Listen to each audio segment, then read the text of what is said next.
Olá! O Senado Federal tem realizado audiências públicas para debater a reforma da Previdência e suas consequências.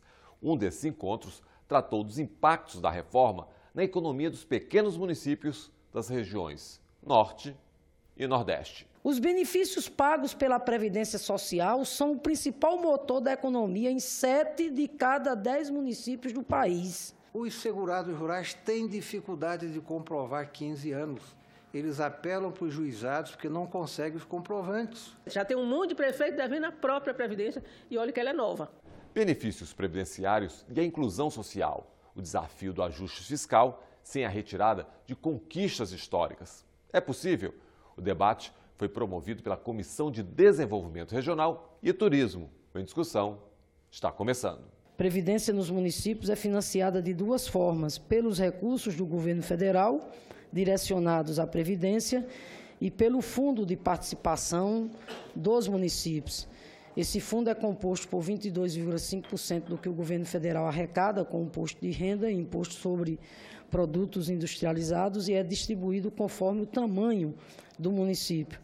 Segundo estudos da Anfip, que se encontra aqui presente, das 5.566 cidades brasileiras, 3.875 têm benefícios previdenciários do governo federal como sua maior fonte pública de renda. Por isso, não é exagero, de maneira nenhuma, afirmar que a Previdência Social no Brasil segura a economia da maioria dos municípios brasileiros e tem um efeito de redistribuição de renda importantíssimo. Nós vamos ver que em todo o Brasil você tem impacto desse sistema em todos os municípios, né? Nas regiões Norte e Nordeste, esse impacto é mais pronunciado e mais relacionado à Previdência Rural, que é inaugurada em 88. Portanto, como nós temos no Nordeste, nos 9 estados do Nordeste, um bioma, o semiárido, de uma forte concentração de agricultura de subsistência em todos os estados. O bioma do semiárido pega a maior parte dos benefícios previdenciários rurais do Nordeste, que é metade da Previdência Rural brasileira. Metade da Previdência brasileira rural está nos 9 estados do Nordeste. Portanto, quem for, digamos assim, pleitear em 2018 o mandato eletivo tem que dar um pouco contas ao semiárido a respeito da tramitação dessa reforma.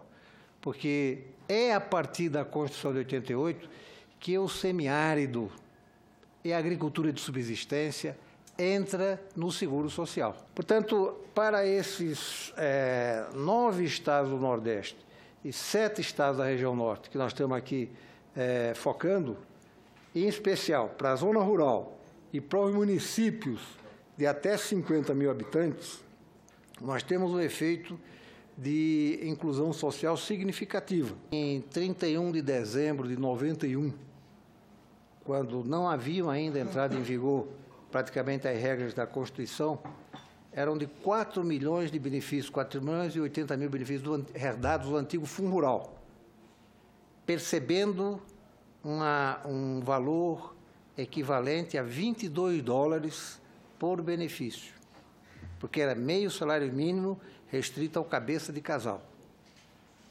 $22 é como se você estivesse pagando R$80 hoje a um aposentado e pensionista. Na realidade, era uma forma ultra mitigada de se dar uma esmola, mas não era realmente um seguro social. Pois bem, de 91 a 2017, esse sistema de seguro social rural, ele vai dos 4 milhões a 9,4 milhões de benefícios. Isso representa, em 25 anos, um acréscimo de 132%. E o valor unitário do benefício vai de $22 a $300.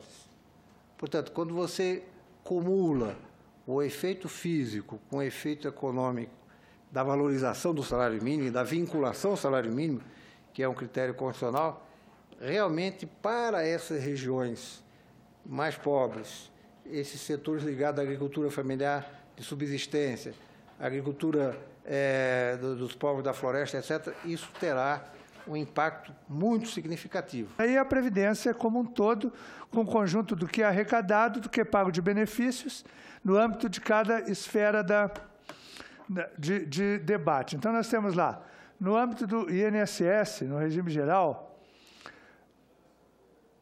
o conjunto de 355 bilhões de arrecadação, 402 de benefício, e isso só cotejando contribuições sobre a folha ou vinda dos senhores, dos servidores públicos.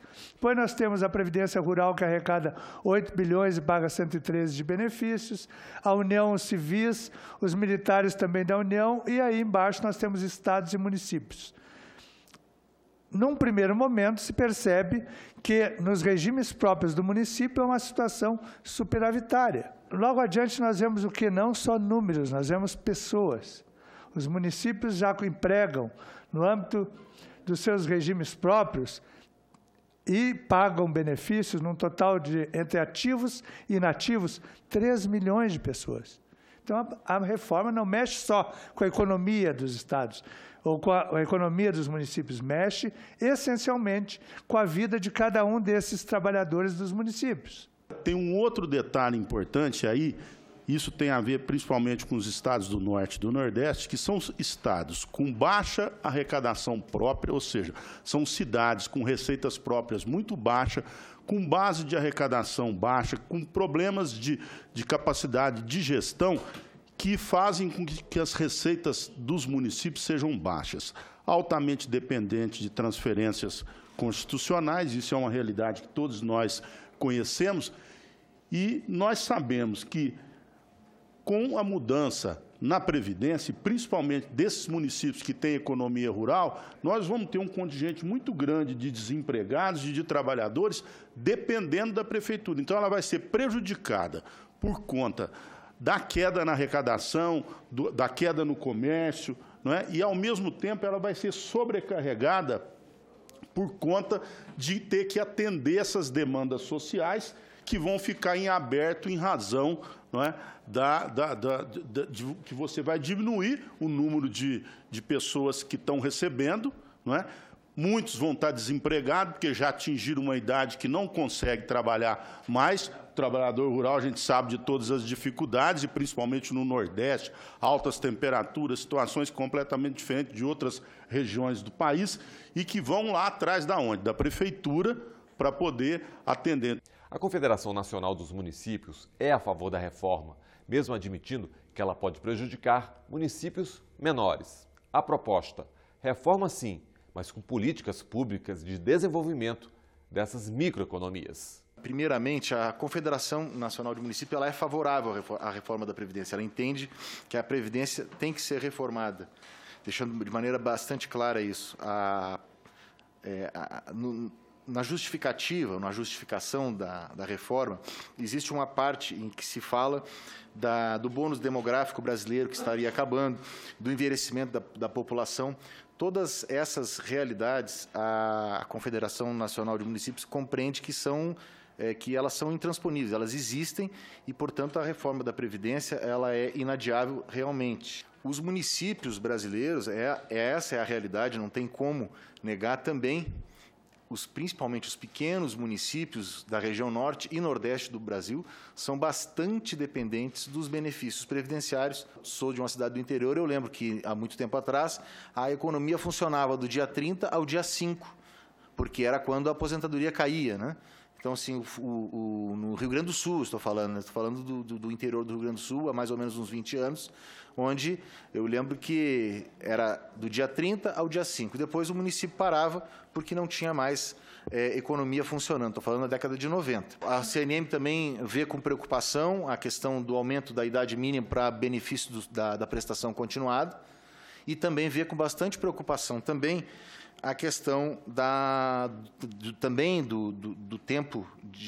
aumento do tempo mínimo de idade mínima para a aposentadoria rural. O que a gente está sugerindo? Deveria, se for realmente ser feita algo parecido com o texto original, a CNM considera bastante importante que venham, junto com estas medidas, projetos compensatórios de fomento ao desenvolvimento das microeconomias. Num levantamento feito há poucos dias, nós vimos aí que, ali onde no Rio Grande do Norte, Pau dos Ferros, ele recebe 3,3 vezes mais recursos da Previdência do que vem da sua própria receita corrente. No Piauí, Valência do Piauí, também. Então, vejam a importância de algo que é extremamente estranhável, que a Confederação Nacional dos Municípios veio aqui defender. Eu trouxe um dado aqui da Confederação de 1.450 municípios com FPM zerado nesse início de ano. 1.450 municípios é praticamente uma quarta parte dos municípios brasileiros, ou mais de uma quarta parte. 26% dos municípios brasileiros hoje estão com FPM zerado no início do ano. Isso aí também vai gerar um impacto na economia local. Isso significa o quê? Isso significa menos investimento e até muito mais do que isso, não só menos investimento. Significa o que é mais básico. A prefeitura não vai ter como pagar salário. Já está acontecendo isso em Porto Alegre. Eu fui servidor do município de Porto Alegre. Porto Alegre está, todo mundo sabe, está parcelando salário. Então, imagine um pequeno município. Então, a questão da dívida previdenciária deve ser observada, sim, em conjunto com essa reforma. Com todo respeito, mas lamento profundamente a posição da conferência, da Confederação Nacional dos Municípios. Acho que a CNM deve parar para refletir isso melhor, até porque essa posição que a CNM está apresentando aqui não reflete de maneira nenhuma o que a gente está constatando pelo país afora. Pelo contrário, são os prefeitos e prefeitas com a mão na cabeça, imaginando, está entendendo? Repito, o impacto violento que isso terá lá para a economia, lá da pequena cidade, da bodega, lá na zona rural, Regina, a mercearia e o pequeno mercadinho lá na cidade.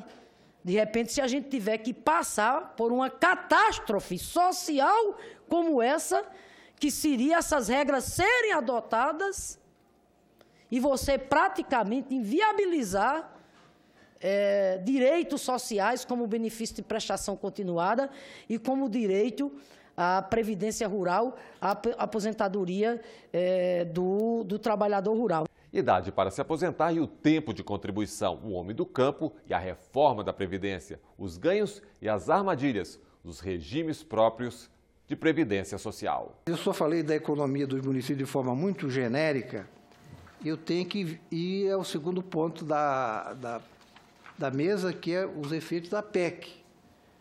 A PEC, do ponto de vista da Previdência Social, não vou falar do setor público, que não cabe aqui, mas da Previdência Social e da Previdência Rural, ela desestrutura completamente. Primeiro, a já sabida unificação das idades, que pega em cheio a Previdência Rural, até porque não se trata de idade mínima, mas de idade única, são dois conceitos distintos. A idade mínima é um conceito até previdenciário com certo sentido. Depende da idade, evidentemente. Não pode ser a idade de Matusalém também. A idade única, não. A idade única você faz tábula rasa das diferenças no mercado real de trabalho.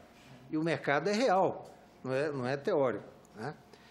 A segunda regra, que é muito ruim para a Previdência Social Rural, mas em geral é ruim para todo mundo, é o tempo de contribuição mínima de 25 anos. Ora, hoje, na própria EM, que está exposta aí na PEC, está dito, os segurados rurais têm dificuldade de comprovar 15 anos.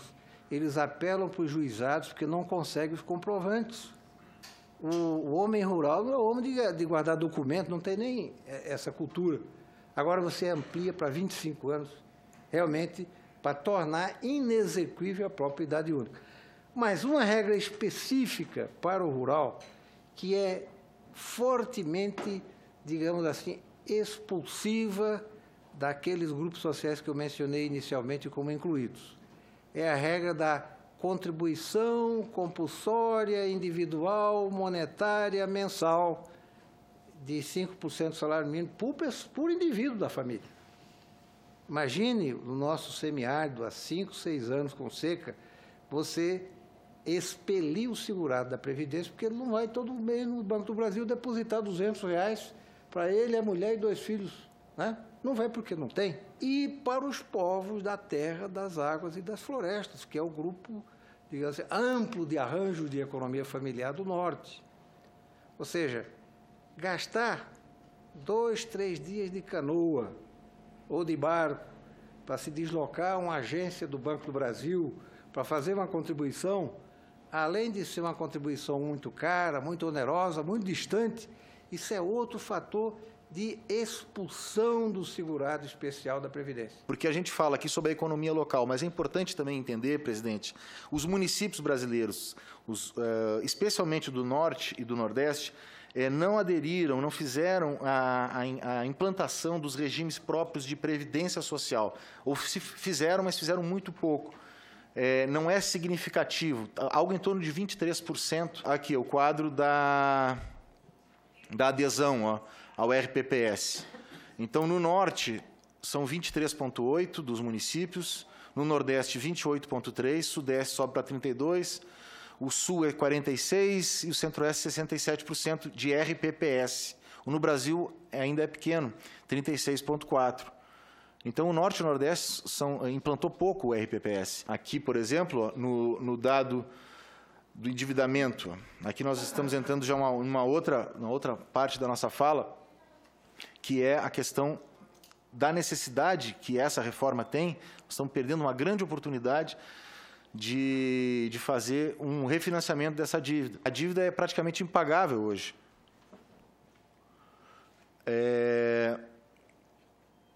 Por quê? Aqui vai ter um dado importante também, que é a relação do endividamento com o FPM e o Fundeb. Quanto mais, a gente sabe que são os municípios menores, são aqueles que são mais dependentes dos repasses, do FPM e do Fundeb. Portanto, quanto mais dependente do Fundeb e mais dependente do FPM, maior é a dívida do município. Agora, quando é que estourou o endividamento? Esse ano e o ano passado. A Confederação entende que tem que ser feita a reforma, mas ela entende que sim, os pequenos municípios vão sofrer muito, especialmente do Norte e do Nordeste, vão sofrer a economia local vai sofrer com essas regras mais restritivas que estão sendo propostas pelo governo. Não há dúvida disso. Há também houve um esquecimento, digamos assim, das realidades regionais, né? E isso deve vir acompanhado, se for passar, de fomento à economia, à microeconomia, mas a Confederação Nacional de Municípios ela tem esse trabalho de tentar também que os municípios, os caixas dos fundos e dos tesouros, eles tenham um refinanciamento dessas dívidas. Então, eu fico preocupada assim quando eu ouço dizer que a Confederação dos Municípios é a favor da reforma como ela veio, né? E aí a questão da previdência complementar própria. Primeiro, não é preciso a reforma para o município fazer sua previdência. Tem um monte de municípios que já fizeram, e eu tenho um pé atrás com essa previdência própria dos pequenos municípios, porque o que eu tenho visto é que chegam lá umas pessoas vendendo a ideia e ajudando a implantar, e depois vão embora, ganham dinheiro e vão embora, e os prefeitos ficam lá com a previdência própria. E aí quem administra é a prefeitura, porque ele bota lá uma pessoa da confiança dele para administrar.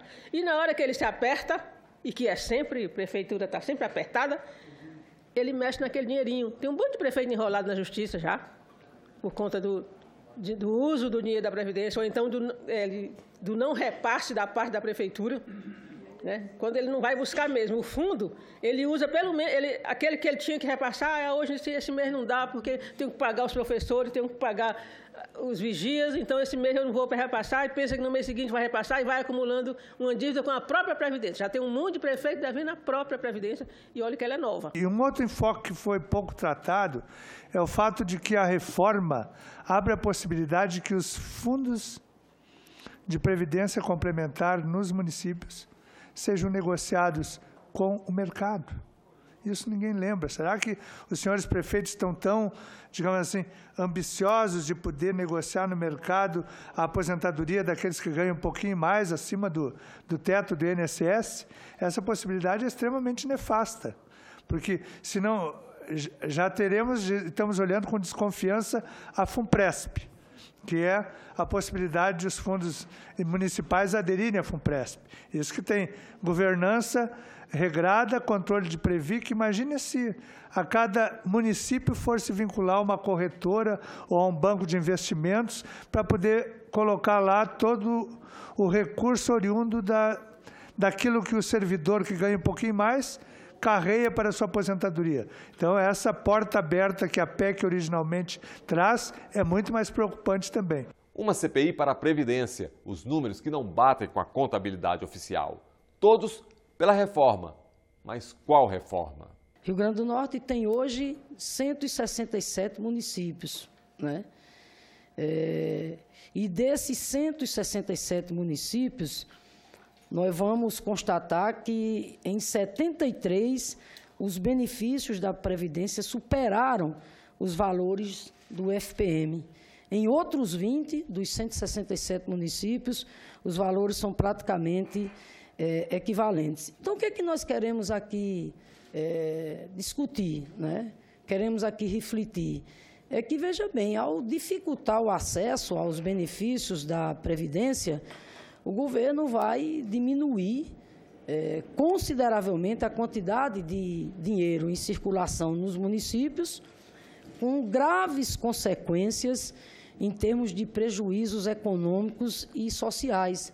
Isso vai se refletir nas vendas do comércio, na demanda por serviços, agravando cada vez mais, né, o quadro do ponto de vista social. Eu diria que, para nós preservarmos os ganhos de igualdade social, de justiça social, de desenvolvimento humano que essas regiões experimentaram e experimentam há 25 anos, concluindo a minha fala, eu diria que a manutenção do sistema de previdência social rural, da previdência social em geral, mas da previdência social rural nessas regiões norte e nordeste, é essencial ao equilíbrio social regional que tantos ganhos teve depois da Constituição de 88, somente dos anos 2000 para cá. E só para desmentir o que o governo fala de rombo da Previdência, há um sincericídio no site do próprio Ministério da Previdência. Ele simplesmente diz que tem um rombo, mas aí ele desmente o rombo. Ele diz que, para manter o regime geral de previdência, que é o do INSS, não deve ser cotejado somente a contribuição da folha com o conjunto dos benefícios, tem que cotejar o conjunto das contribuições que estão lá no artigo 195 da Constituição, que são a COFINS, a Contribuição Social sobre o Lucro, as loterias. Portanto, o próprio governo desmente o governo. Então, a primeira consequência é que os meninos e as meninas não vão mais querer trabalhar na roça. Se eles olham para frente e dizem, eu não vou me aposentar, né? Eu tô com... Na roça começa cedo, eu sou da roça, comecei com 7 anos, já plantava feijão, milho. Então, começa cedo. E aí ele olha para frente e ele diz, eu não vou me aposentar. Ele não vai continuar a profissão do pai dele, da mãe, como trabalhador rural, como agricultor familiar. Ele vai buscar na cidade uns bicos, um subemprego, mas pelo menos ele vai ter a ilusão que vai contribuir para a Previdência e um dia vai se aposentar. Na roça ele não vê essa perspectiva.